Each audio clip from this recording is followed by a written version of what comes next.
Hi hello నమస్తే welcome to our channel social post. This is Manasa. ఈ రోజు మనతో పట్టినటువంటి గెస్ట్ బత్తుల ప్రసాద్ గారు, సీనియర్ జర్నలిస్ట్. నమస్తే సార్. నమస్తే మానస.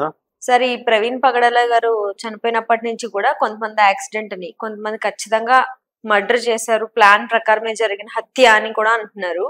సో కొన్ని విధాలుగా చూస్తుంటే సీసీటీవీ కెమెరాస్ కూడా సరిగ్గా లేవని కూడా వినిపిస్తున్నాయి. దట్టు ఆయనకి దెబ్బలు తగిలాయని కొంతమంది అంటున్నారు, లేదు అని అంటే ఆయనే పడ్డారు, ఎక్కడో ఏదో అయింది అని కూడా అంటున్నారు. అసలు దీని వెనకాల ఏం జరిగింది, ఏం రీజన్ ఉంది? అది హత్య అంటారా, మర్డర్ అంటారా, లేకపోతే సూసైడ్ అటెంప్ట్ అంటారా, లేకపోతే యాక్సిడెంటల్ గా జరిగిన యాక్సిడెంట్ అంటారా? ఇప్పుడు ఏంటంటే ఈ ప్రవీణ్ పగడాల అనే పాస్టర్ ఆకస్మిక మృతి, అది ప్రమాదవశాత్తు కావచ్చు, లేకుంటే ప్లాంట్గా చేసిన మర్డర్ కావచ్చు, మనకే తెలియదు. ఒక క్లారిటీ, గవర్నమెంట్ కూడా క్లారిటీ లేదు. ఎందుకంటే ఇప్పుడు అద్భుతమైన టెక్నాలజీ ఉంది. గూగుల్ అవుట్ అని ఒక యాప్ ఉంటుంది, డైరెక్ట్ శాటిలైట్ ఎక్కడ ఏం జరుగుతుంది, ఈ భూప్రపంచం మీద ఎక్కడ ఏం జరిగినా కూడా అది క్యాచ్ చేస్తుంది. మరి అలాంటి టెక్నాలజీ అందుబాటులో ఉన్నప్పుడు దాన్ని ఎందుకు వాడుకోవడం లేదు? ఇది హత్య అని, లేకుంటే ఎవరో వచ్చి కొట్టి చంపారు, గుండెల మీద పాదముద్రలు ఉన్నాయి, గుండెల మీద పాదముద్రలు ఉంటే పోలీసు వాళ్ళు ప్రకటిస్తారు కదా, ఆ బూటు ముద్రలు ఉన్నాయి. చాలా అనుమానాస్పదంగా ఉంది. అంటే రేటింగ్ కోసం మీడియా కూడా కొన్ని కథనాలు సృష్టించవచ్చు, సృష్టించి ఏదో ఇలా ఉంది, ఇది ఇలా ఉంది, అలా ఉంది అని చెప్పవచ్చు. దాన్ని ఇతని పట్ల సానుభూతి పరంగా ఉన్నారు క్రిస్టియన్స్కి సంబంధించిన సంఘాలు వాళ్ళు. ఈ మీడియాలో వచ్చిన కథనాలు, ఇంకా కొంతమంది చెప్పిన విశ్లేషణలు బట్టి ఇది హత్యే, దీన్ని ఎందుకు దాచిపెడుతున్నారు? ఇది ఎంత దూరం పోయిందంటే అటు పోయి జగన్ దగ్గరికి కూడా పోయింది, పంపించారు. ఎందుకని ఈయన ఎదిగితే వాళ్ళకి ఏదో కీడు వస్తుందని, లేకుంటే ఈయన వల్ల నష్టపోతారని, రకరకాల కథనాలు. నిన్నైతే ఒక అతను ఆయన చంపించిన వాళ్ళని పట్టుకున్నారు, దోషులు వీరే అని పెట్టాడు, లోపల ఏం లేదు, ఓన్లీ తమ్నైల్సే. ఎవరైతే ఇతన్ని విమర్శించారో, నెల్లూరు ఆయన ముస్లిం కానీ, విజయవాడ ఆయన మోహన్ దాస్ ఆయన ఎవరు ఉన్నాడు, రాధా మనోహర్ ఆయన కానీ, వాళ్ళు కూడా వాళ్ళ పాత వీడియోలు చూడు, అమ్మనాబుతులు తిట్టారు, ప్రవీణ్ను తిట్టారు. మళ్ళీ ఇప్పుడు చూడు మాకేం సంబంధం లేదు, మేము ఏమనలేదు అని. అయితే ఈడొక కొత్త అంశం, ఒక కీలకమైన అంశం ఏంటంటే, ప్రవీణ్ మరణానికి ముందు అతను ఎవరో తెలియదు, కొంతమందికి తెలుసు, నిజంగా నాకు కూడా తెలియదు. ప్రవీణ్ అంటే మా తమ్ముడు కూడా ఉన్నాడు, పాస్టర్ ప్రవీణ్. నేను ఉలిక్కిపడ్డాను, నేను మా తమ్ముడేవో అని. చూస్తే కాదు, ఇతను ఎవరంటే ఈయన కడప జిల్లాకు చెందిన వ్యక్తి. అసలు ఏంటి అని ఆరాధిస్తే ప్రవీణ్ పగడాల క్లాస్మేట్ ఒక ఆయన ఉన్నాడు, చిన్నప్పటి నుంచి కలిసి చదువుకున్నారు. ఆయన్ను అడిగి సమాచారం సేకరించినప్పుడు ఆయన చాలా ఆసక్తికర విషయాలు చెప్పాడు. వాళ్ళ ఫాదర్ ముస్లిం అని, వాళ్ళ అమ్మ క్రిస్టియన్ అని. ఇతను చదువుకున్న తర్వాత రౌడీగా తిరిగాడు, వాళ్ళ సొంత అన్ననే మర్డర్ చేయడానికి పోయాడు ప్రవీణ్. చాలా గొడవల్లో కత్తులు పట్టుకుని తిరిగేవాళ్ళు, బాంబులు పట్టుకుని తిరిగేవాళ్ళు. ఇప్పుడు మన ఫ్యాక్షన్ సినిమాల్లో చూపిస్తారు కదా, ఆ కాలంలో అలా చేశాడు అని ఆయన పాత వీడియోలు చూసినప్పుడు కూడా మనకు ఇంతవరకు తెలియదు కదా సమాచారం. పాత వీడియోలు ఒక్కొక్కటి భలే ట్రోల్ అవుతున్నాయి. అతను ఏం మాట్లాడాడు ఏంటంటే చాలా ఇంట్రెస్టింగ్ ఉంది. మన ఎంపీ హర్ష కుమార్ ఆయన ఒక ప్రెస్ మీట్ పెట్టి, నాకు ప్రవీణ్ ఎవరో తెలియదు, నేను ఎప్పుడు చూడలేదు, కానీ అతను వీడియోలు చూస్తూ ఉంటే అని ఒక పెద్ద స్టేట్మెంట్ ఇచ్చాడు ఆయన. అతను ఒక జ్ఞాని, అద్భుతమైన నాలెడ్జ్ కలిగినవాడు అని. మనం కూడా ఆయన వీడియోలు పరిశీలించినప్పుడు చాలా చాలా మంచి విషయాలు మాట్లాడాడు. అరే కులమేంద్ర మతమేంద్ర, కులము మతం అనేది పక్కన పెట్టండి, మనుషుల్లాగా ప్రవర్తించండి, మనుషుల్లాగా మాట్లాడండి అని చాలా అద్భుతమైన స్పీచెస్ ఉన్నాయి. వీడియోస్ 1 by 1 వస్తే మనం ఏంటి అసలు ఇతను ఎందుకు చంపబడ్డాడు, లేకుంటే ఎందుకు ఇంత త్వరగా ఈయన అధ్యాయం ముగిసింది, యాక్సిడెంట్ వల్ల కానీ, ఎవరన్నా ప్లాన్ చంపిన వల్ల కానీ. అంటే ఇక్కడ శాస్త్రీయత ఏది లేదు, యాక్సిడెంట్ జరిగింది అనే దాని మీద అనుమానాలు ఉన్నాయి. ఆ అనుమానాలే వీళ్ళు దాన్ని రుజువులుగా చెప్తున్నారు. ఆ అనుమానాలను ఇప్పుడు యాక్సిడెంట్ జరిగినప్పుడు ఒక పద్ధతిలో జరగాలని ఏం లేదు. యాక్సిడెంట్ జరిగితే బండి మీద పడుతుంది, హెల్మెట్లో ఉన్నవాడికి ఒళ్ళంతా దెబ్బలు తగలాలి కదా.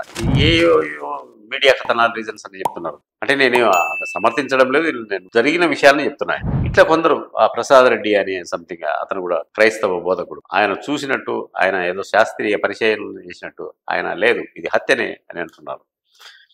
అయితే చాలా క్రైస్తవ సంఘాలు, అంటే వీళ్ళకు క్రైస్తవ సంఘాలకు ఒక్కొక్కటిది ఒక్కొక్క మిషన్, ఎవరిది వ్యాపారం వాళ్ళది. దీని అయితే నేను గ్యారంటీ చెప్తా, దేవుడు అనేది వ్యాపారమే. ఎవరు ఈ మిషనరీస్ అని, అసలు మిషనరీస్ వాళ్ళు మన భారతదేశానికి వచ్చిందే మత వ్యాప్తి చేయడానికి, వ్యాపారం చేసుకునేదానికి. మన దగ్గర ఉండే సంపదను కొలగొట్టడానికి వచ్చేవారు.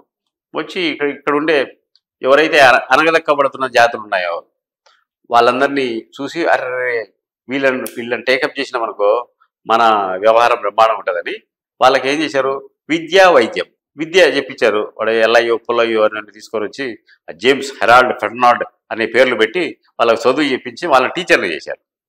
వాళ్ళు బాగా చదువుకొని టీచర్లు అయ్యారు. అప్పుడు దాకా సమాజంలో అట్టడుగు వర్గాలుగా, అంటరాని వ్యక్తులుగా ఉన్న వాళ్ళను తీసుకొచ్చి ఒక నిలబెట్టేప్పటికి వాళ్ళేంటి, సరే వీళ్ళు ఇన్ని చేశారు కదా, ఇవి చేస్తూనే వాళ్ళు ఏం చేశారు, అరే ఇక్కడ దేవుడు ఉన్నాడు, ఈ దేవుడు చాలా గొప్పవాడు కాబట్టి ఈ దేవుడిని అంగీకరించండి అని మెల్లగా ఒక వల వేసి ఆ క్రైస్తవ మత వ్యాప్తి చేశారు. నేను దీని మీద కూడా మిషనరీ కథలను బ్రహ్మాండంగా రాసినాను.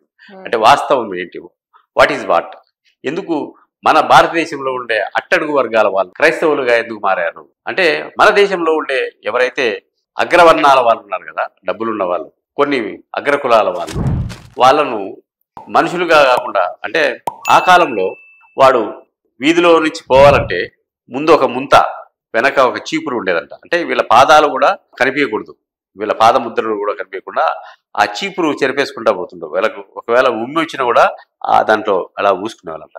అంటే అంత దూరంగా వాళ్ళు పెట్టి, వీళ్ళు అంటరాని వాళ్ళు, వీళ్ళు ముట్టుకోకూడదు, వీళ్ళు చండాలు.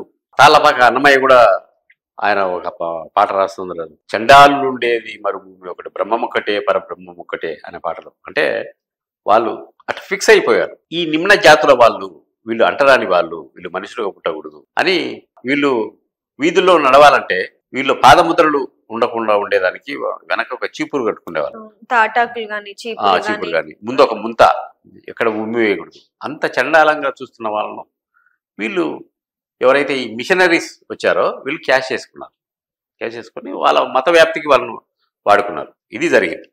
అయితే ఈ విధంగా కన్వర్ట్ అయిన వాళ్ళు, ఫస్ట్ కన్వర్ట్ అయిన వాళ్ళు ఎవరు తెలుసా నీకు, కేరళలోని బ్రాహ్మణులు.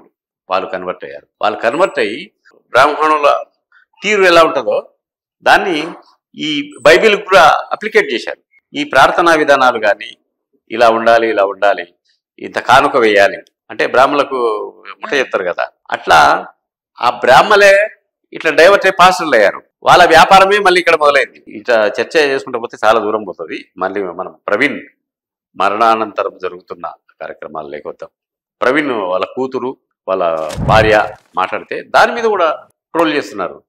అంటే మాట్లాడకూడదా, ఆమె అక్కడ ఆమె మన తెలుగు ఆమె కాదు, ఆమె ఇంగ్లీష్లో మాట్లాడిందని, ఏమ్మా మీ ఆయన ఇంగ్లీష్ తప్ప తెలుగు నేర్పలేదా, నువ్వు ఇంగ్లీష్లో పుట్టినావా అనే ఎంత దారుణంగా. అంటే ఒక ఆవిడ మాట్లాడుతూ, ఇతన్ని ప్రవీణ్ని చంపింది రాముడు కాదు, లేకుంటే ఇంకొక ముస్లిం దేవుడు కాదు, యెహోవా యేసుక్రీస్తే చంపారు ఇతన్ని. ఎందుకు చంపారంటే ఈయన మతానికి సంబంధించిన కాకుండా అన్యమతం వాళ్ళ గ్రంథాలు ఎక్కువ చదువుతున్నాడు. సీత, రాముడు, వాళ్ళ లోటుపాట్లు ఏంటి, వాళ్ళ ఏంటి, అవన్నీ వీక్నెస్లు పట్టుకోవాలని చదువుతున్నాడు. అడ్డమైన స్టేట్మెంట్. ఒక మనిషి, ఒక జ్ఞానవంతుడు, అది ఏ మస్తుడైనా చచ్చిపోతే ఎందుకు? మనం ఏ యుగంలో ఉన్నాం, కంప్యూటర్ యుగంలో ఉన్నాం. ఈ యుగంలో కూడా ఇలాంటి విద్వేషాలు, ఒకరి మీద ఒకరికి కుళ్ళు, అంటే ఒక మనిషి చచ్చిపోవాలని కోరుకోవడం అనేది ఎంత దారుణమైంది. అది ఏ మతస్థుడైనా. మీరు మాట్లాడారు కదా, అతనైతే మా నెల్లూరు చెందిన ముస్లిము, ఎంత చండాలం చెప్పడానికి అలివి కానీ అంత పెద్ద భాషలో, రే నువ్వు ప్రవీణ్గా లా కొడక, నువ్వు అది కొడక, ఇది కొడక, నిన్ను చంపేస్తాం, అది ఇస్తాం, ఇది ఇస్తామని. అదిగిన పోలీసులు సుమోటో ఎగిన ఆ వీడియోలు తీసుకుంటే తీసుకుపోయే లోపలేయచ్చు. ఇప్పుడు నువ్వు చెప్పినా కూడా అతను విజయవాడ, అతను ఎవరు, రాధా మనోహర్ కూడా అది పొద్దున్న లేస్తానే ఆయన మతాన్ని కాకుండా అన్య మతాన్ని. అంటే నేను ఇక్కడ ఎవరి మతం వాళ్ళది, నీ నమ్మకం నీది. నువ్వు చెట్టును పూజిస్తావు, నేను పుట్టను పూజిస్తా. ఎవరి నమ్మకం వాళ్ళది. నాకు ఆ పుట్టలో దేవుడు ఉన్నాడు అనుకుంటాను, నువ్వు ఆ చెట్టులో దేవుడు ఉన్నాడు అనుకుంటావు. అది ఎవరు దీన్ని వాళ్ళు. నీకు సంబంధించి నువ్వు ప్రార్థన చేసుకో, నువ్వు ఇతరులను విమర్శించద్దు. నువ్వు పూజ చేసుకో, ఇతరులను విమర్శించద్దు. దీన్ని మర్చిపోయి, అంటే మన ఈ చరాచర జగత్తులో ఉండే వాటిల్లో ముసలికి నాలుక ఉండదు, ఇది పీతలకు తలకాయ ఉండదు, పాముకు చెవులు ఉండవు. ఇవన్నీ ఉండేది, వీటన్నిటికీ లేనిది, అన్నీ సర్వంగా సుందరంగా ఉండేది మనిషికే. మనిషికి ఇంకొక వరం ఏదని తెలుసా? మాట్లాడడం. అంటే ఏ జంతువులు కూడా తమ మైండ్లో ఉండేటి వ్యక్తం చేయలేదు, కానీ మనిషి వ్యక్తం చేస్తాడు. ఆ అదృష్టం ఇతనికే ఉండేది. అంత అంటే జీవరాశుల్లో అత్యంత నీచమైన శరీరం మనదే, మనుషులదే. అత్యంత గొప్ప మేధస్సు మనదే. ఇట్లా పోతే చాలా దూరం పోవచ్చు. మళ్ళీ ప్రవీణ్ దాని విషయానికి వద్దాం. ఇది ఏ మతస్థుడైనా సరిపోతే ఈ విధంగా ట్రోల్ చేయడము, దుమ్మెత్తిపోయడము చాలా ఇదొక అనాగరిక చర్య. అయితే ఇంకా 2-3 రోజులకు సత్యమనిపోతుంది. ఎలాగ అతని బర్యాలు జరిగిపోయింది, వేశారు. మళ్ళీ వాడు ఎవడో ఈరోజు వేశాడు, ఇది పాస్టర్ ప్రవీణ్ శవం మాయం, సమాధిలో లేదు అని పెట్టాడు వాడు అతను. అంటే చచ్చిపోయిన వాడి గురించి ఏంది అసలు? ఎక్కడికి వెళ్తున్నాం మనం? అసలు మనం మేధస్సుని, మన ఆలోచన తీరేంది, మనం సమాజం డెవలప్ అయ్యే కొద్దీ, టెక్నాలజీ డెవలప్ అయ్యే కొద్దీ మన మైండ్ మాత్రం తలలో వచ్చి అరికాల్లోకి వస్తుంది. అంటే వ్యూస్ కోసము, రేటింగ్ కోసము ఇలాంటి కథనాలు అవసరమా చెప్పు? ప్రవీణ్ తాగుబోతని, తిరుగుబోతని ఏమేమో ఉంటాయి. అసలు అతని వీడియోలకు ఇప్పుడు వస్తున్న వార్తా కథనాలకు ఏం సంబంధం లేదు. ఏదైనా ఇది ఒక దురదృష్టకరమైన చర్యలు ఇప్పుడు చేస్తున్నది. ఎవరైనా ఇంత ఫుల్ స్టాప్ పెట్టి అది వచ్చాడు, పుట్టాడు, పెరిగాడు, ఆయన ఏదో చేసుకున్నాడు, వెళ్ళిపోయాడు, వదిలేస్తే చాలా బాగుంటుంది అనే చెప్పదలుచుకున్నాను. Thank you.